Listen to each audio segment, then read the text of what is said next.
Okay, so today, Tyler, we're going to conference about your first draft for your persuasive opinion piece, in which you discuss why you think you should get an LG cell phone. So I'm going to give you a little bit of feedback on what I thought you did really well and some things that we're going to improve to make your writing better in the future. Okay? So first I'm going to start and we're going to talk about the ideas you had. So I really enjoyed how you gave ideas and you based your reasoning on things that would matter to your mom or dad, like doing your chores or being respectful, being responsible. So I think that the reasoning you gave was really, really strong, and it's really going to persuade your parent to get the cell phone. However, going forward, we want to always make sure that we clearly state what we're talking about before we start talking. So because you did yours in a list format, to your audience, your reader, they wouldn't have known what you were what you were talking about because you didn't clearly state it. So in our next round, we're going to clearly state who you're going to talk to, mom or dad, or both. Dear Dad, in my opinion, I think I really, really deserve an LG cell phone, right? Because that's what you want. It sounds fun, it sounds engaging, and it's going to make Dad say, I wonder why she thinks she really, really, really deserves the LG cell phone. Sounds better than saying, I want an LG cell phone, 1, 2, right? Just to making a list. So now with the organization. There was no structure in it because you made a list, but I also think that's because you weren't clear on whether to write a paragraph or a list, and we were pretty short on time. So when we're writing as a fourth grader and moving forward, we want to write our ideas in coherent paragraphs. A central idea with supporting details. So if we're going to say, I really, really, really, really think I deserve this LG cell phone, and then right after that, I'm going to have all my supporting reasonings, and I'm going to close it out with a conclusion. When you write a paragraph, you state your intro, your supporting reasoning and details, and you close it up. You need a clear beginning, clear middle, and clear end. All right? And if you do that going forward, all your writing's always going to be good. You have your beginning, you have your middle, you have your end. So your reader can follow what's going on. As far as voice, you stated what you wanted, but maybe next time we could add a little bit more personality. Like, Dad, do you remember that time? Like, a little bit more conversation. Like, remember that time me and Miracle were coming home late and you didn't know where we were? I bet if I had that cell phone, you wouldn't have to worry about where I'm at. See how that sounds better? It's kind of more engaging.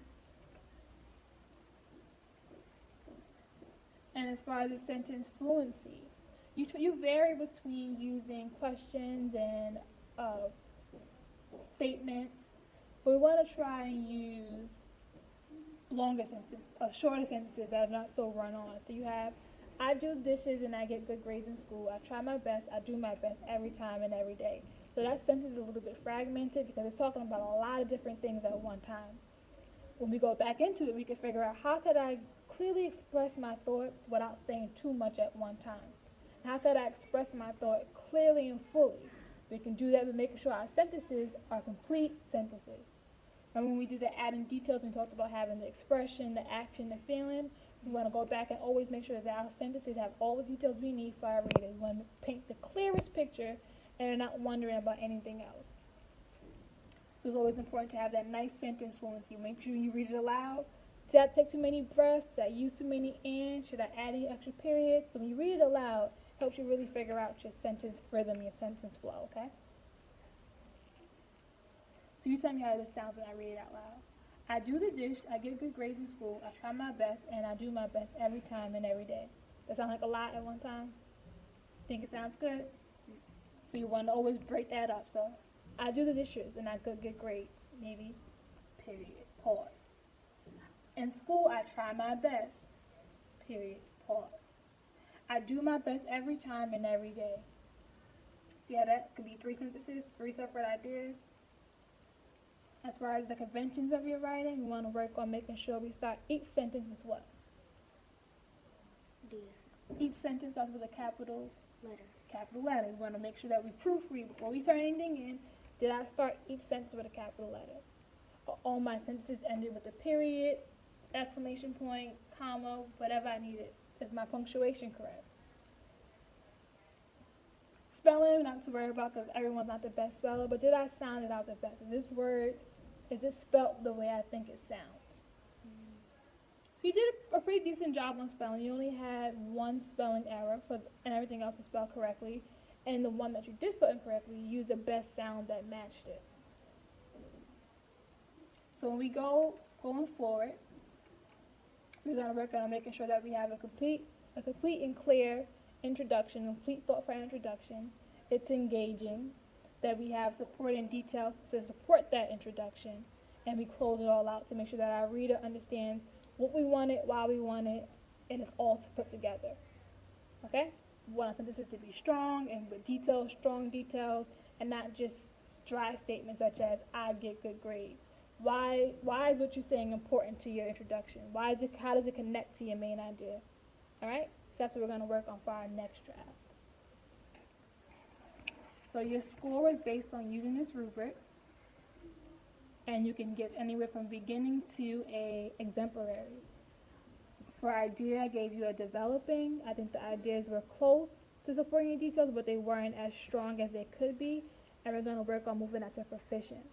For the organization, it was kind of, it was disorganized because it was a list instead of a paragraph. We're going to work on putting our thoughts into a paragraph.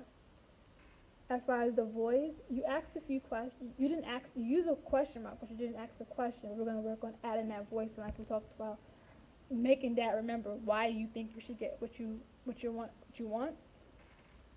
Then we had that word choice, using some different words. Talked a lot about getting good grades every day, everything you relate to every day. What are some other things that we can say about the phone? When we added details, you started talking more about, okay, I can use my phone to get on Instagram. I'll be able to call you when we're getting on a bus. Those are the kind of things you want to add. And as we move to the next step, you start to add those things, okay? So overall, you have an overall score of emerging, but we're going to try working now to get your writing to develop and proficient. In order to get there, you want to make sure you always have a clear main idea, supporting details. It's organized with a clear middle, beginning, and end. Sentences are fluent and they flow. Okay? So in our final draft, we're going to work on adding some of those pieces to our writing.